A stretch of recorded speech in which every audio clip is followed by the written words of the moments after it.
Set out at the start of this series to continue my research into what it takes to cultivate lasting happiness. A mission I've been on since I went through my own experience with depression and anxiety. I have to say that through the making of this show, I've been blown away by the people who've inspired me, the amazing places we've visited, the food that can boost my mood, and the sense of community we've witnessed. You are my happiness today. And at the end of the day, we've all got each other's backs because we're all searching for that same thing, lasting happiness. On today's show, we take a look back at the year that was, featuring our best happy people, happy travels, happy pets, and happy eating segments. And meet our ultimate random act of happiness winners. And I do it all with the help of our resident psychologist, Chris Mackey. Happy, happy, happy, happiness.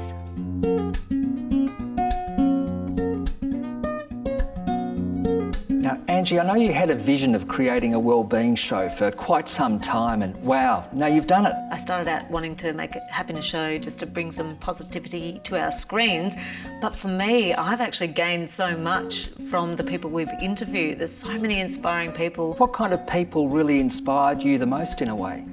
Look, I think hearing the people that have really been through hard times, whether it's the post-traumatic stress or just life challenges, seeing that they've been to absolute rock bottom and they've come out flourishing and wanting to help other people. And it really gives a sense of hope to so many people that, hey, if they can go through that, I can get through what I've got to get through in my day. People like Andrew and Zoe Cullen, a couple that lived through the ravages of Andrew's PTSD and came out the other end as authors, inspirational speakers and better people. My job was finding and disposing of IEDs, or improvised explosive devices. It was more important to me at the time than family. I came back and I started getting these weird hallucinations where I'd even carry my own kids into my bedroom and bandage up their missing limbs. And Zoe would be waking me up saying, put her down, you know, she's fine. That's why I'm so passionate about helping people that are suffering from mental illness today, because I've been there and I just want them to know, man, there's hope. There's so many more facets to him, you know, he's got so much more depth. Yeah. Thanks, babe. We featured well-known Australians who spoke candidly and honestly. It sort of happened 4 or 5 years into my career where it all just got too much, so you need to find that person to be able to have those conversations with, and we're lucky to live in the community that we do now because people get it. They get the fact that we all go through different emotions at different stages. Mum and Dad had bought this caravan. They were about to go travelling around Australia, and then 2 weeks later, after he finished, he had a heart attack and died. So for me, I learned a really valuable lesson from that. I don't want to work my whole life and then have that happen to me. So created the ultimate job. What job can I do that is not work and it's fun? And it just happened that music happened. And what I'm trying to say with Embrace is do what feels good for you. Yeah. What is happening is people are making a commitment to loving and learning to embrace their body. Beauty for me is nothing you can actually see. Yes. I think beauty is humility and kindness and compassion, and Amen. I think we need to kind of change that. We now have this incontrovertible evidence that shows that taking a lifestyle approach to good health makes a huge, huge difference. And the great thing about it is that it doesn't cost anything.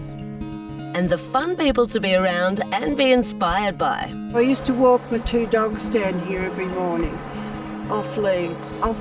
All these old girls were getting changed here near the steps. So I walked up and said, do you think I could come swimming with you? And one of them said, does she know those dogs should be on a lead? And I thought, well, I'm not swimming with those old bitches. And didn't come back again. My 5 summary tips for a happy mind. Start off with your personal recipe for joy, anything that you find uplifting. Develop your stress management skills.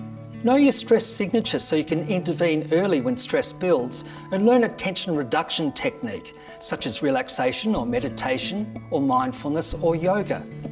Draw on your social supports if feeling stressed or overwhelmed, and draw on your personal strengths to do things for the benefit of others. Finally, remember, it's the quality of our connection with others which is a key.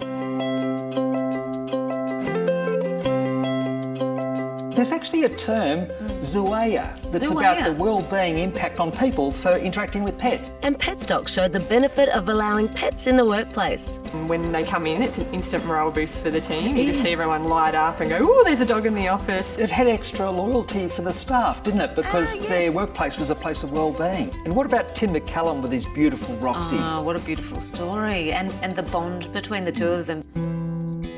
I dived over an incoming wave and I hit my head on the sandbar, breaking my neck, and that's led me to my current condition called quadriplegia. I applied for a physical assistance dog, even though I may not have these physical abilities to be able to do things myself. She's the thing that helps me be the man I'm meant to be. I'm now on the board and I'm really proud of our charity and what we do for people out in the community. And Jane helped a grieving family move on with a rescue cat. So if you needed to cry, Lola, that's fine. And everything I know about her is in my heart. Oh, it is, and you'll remember her forever, won't you? Another rescue cat off to his forever home. A good result. Let's go.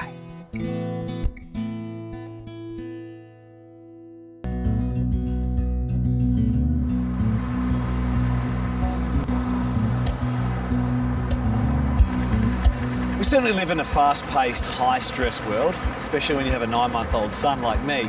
But today I'm taking some time to learn to unwind, let go, and become more mindful. This is A Space, a studio designed to help you be a better version of yourself through mindfulness and meditation. You must take in the world now and think, for a world so connected, it's never been more disconnected ever, has it? Scientists say our attention is actually only 8 seconds long, whereas a goldfish is 9 seconds long, so our attention span is very small. So scientists refer to our lack of attention as a result of our novelty bias. This condition in our brain, a symptom in our brain that says that whatever is happening on our phone is more important than what's happening here. And when our attention goes to something like our phone, we get that instant dopamine hit. So it becomes really, really addictive. It's hard for people to put their phones down. It's hard for them to let go at the end of the day. And for many people these days, the stress comes from things like emails, comes from Facebook notifications, Instagram. What that's resulting in is higher levels of stress and anxiety and depression being, by the year 2020, the #1 disease in the Western world. But when we're just aware of our thoughts and we bring our attention back to the present moment, a lot of the time that stress isn't actually real for us at that moment. So what happens in a class like this? We have 12 different techniques here at A Space, ranging from heart meditation to mind meditation. So the teacher will usually introduce what the particular meditation is, and then a little bit of a theme as to what they might be working with today or what the class is going to explore today. And then we'll go into the body of the practice. We'll begin this practice by taking a nice, long, deep inhale breath from your nose all the way into your stomach. And then open your mouth, exhale, let it go all the way out. And you'll notice pretty quickly that your mind is going to wander away.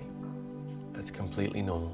Someone comes here, they learn something that they haven't explored before, and they can practice it from 5 minutes to 20 minutes a day. If you want to train your mind, you sit and you observe your mind. And that's how that muscle we call the mindfulness muscle, or the prefrontal cortex of our brain, grows. So you can apply mindfulness to everything that you do. Walking, eating, sleeping, talking, reading. All you're doing is just paying attention without judging that experience. My invitation is to always try it for 5 minutes a day for a week. And if you don't like it, then don't do it. But I guarantee most people will find some sort of benefit in as little as 7 days. I don't want to lie, but I've never been more relaxed in an interview in my life, and I don't know why. You're very good at what you do, I must say. It's meditation superpowers.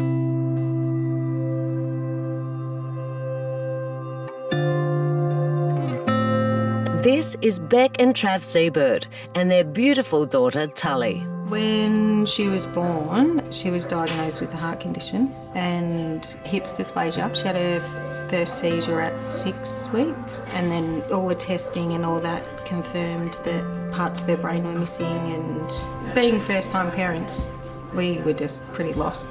Tully is yet to walk. She has no strength to hold herself up like this. So would you say, is there a typical week in the life of you guys? Every day is different. If you take last night, for example, she's been awake since 1 o'clock having seizures. She could be good for a couple of months now, then she could have a bad month. You just got to keep going because she relies on us 24/7. So you have your cry, eat your chocolate, and away you go.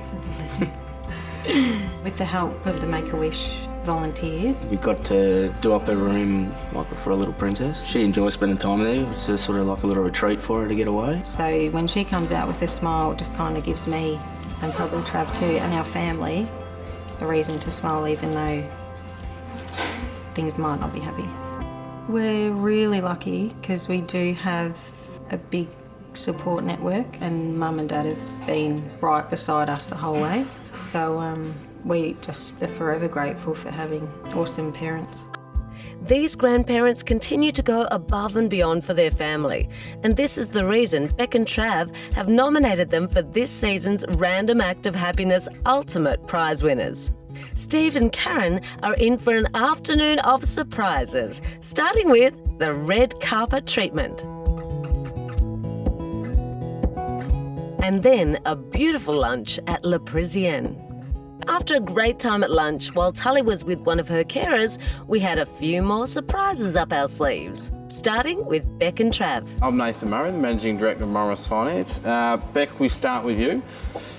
We understand you guys don't get a lot of time to yourselves, so we'd like to send you to the Crown Metropole in Melbourne for a night. So, guys, that's for you. Enjoy. Thank you. Beautiful. So, Beck, can you tell us why you nominated your beautiful mum and dad? They keep us positive when things don't look positive, and just couldn't do life without them, really. And we don't call this the ultimate random act of happiness for nothing, right, Nathan? Now the guys tell us you've got a bit on your plate as well, time-wise. So we'd like to send you to the Gold Coast for 5 nights with a return accommodation and airfare. And that's for you, Karen and Steve. There you go. Thank you. These very deserving people are off to the Gold Coast, staying 5 nights at the amazing Phoenician Hotel. All thanks to Morris Finance, who have been providing these random acts of happiness all year. Life is not, sometimes it doesn't turn out the way you planned it to be and dreamed to be, but you've got to take one day at a time and just make the most of it. The two of them do a terrific job. We've virtually got to kick them out of the house to go away or go out for tea or something. So, what happens tomorrow, we can't control. But today, cheers. Cheers. Cheers. All very deserving recipients.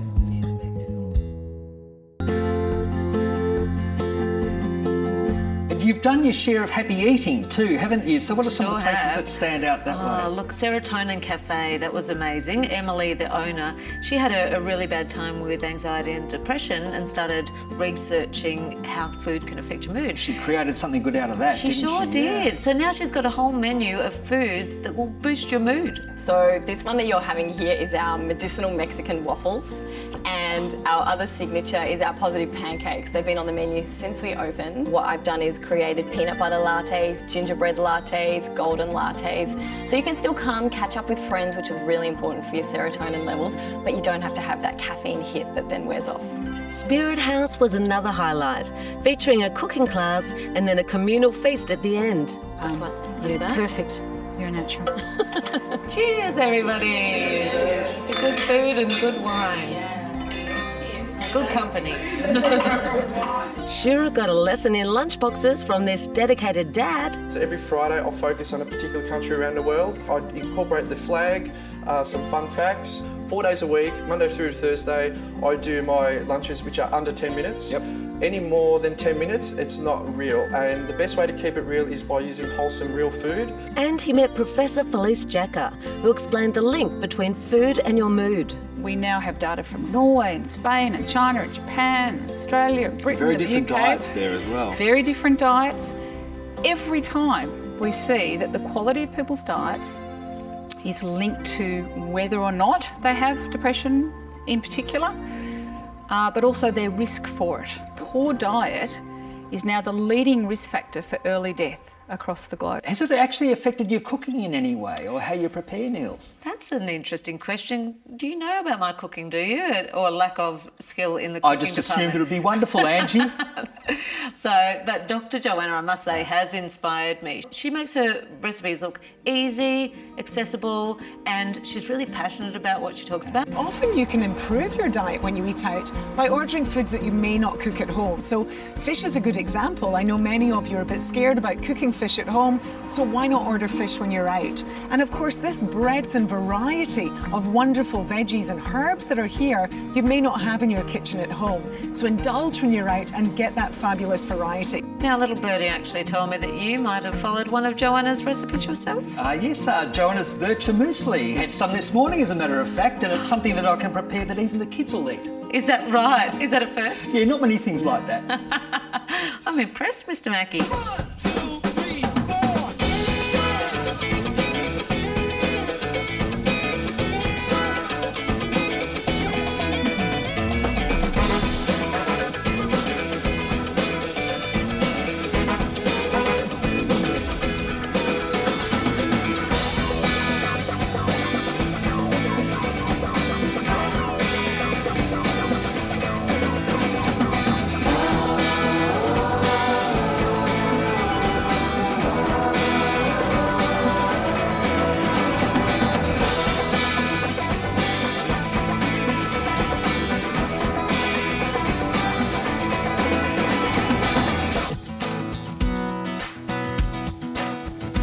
Working on the show has really cemented the fact that we live in such an amazing country. Places like Gaia Retreat, which is in Byron Bay, oh my goodness, I could have spent a week there easily.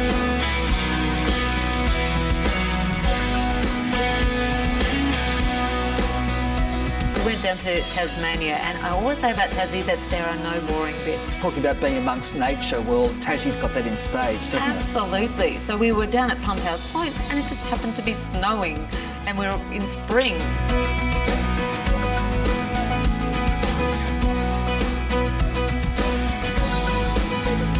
Crazy. And then Mac 1, the storytelling hotel right on the water in Hobart, was fascinating. We come from a background of theatre or heritage or hospitality, and what we all have in common is that we love to share the history of Tasmania and its people with our guests. But then to get up higher in the country to the warmer parts.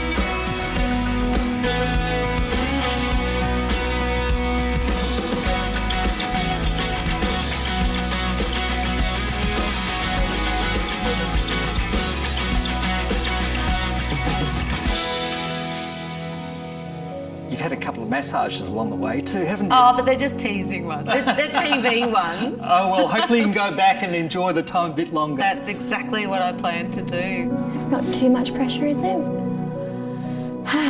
No, it's perfect, thank you.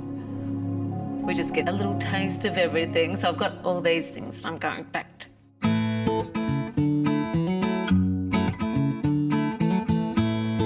My happy place is just with my family. My happy place would definitely be family and friends all having a good time. I'm happy all the time. Yeah. I'm happy to be here. Well, mate, I get my happiness through helping people. My wife makes me happy.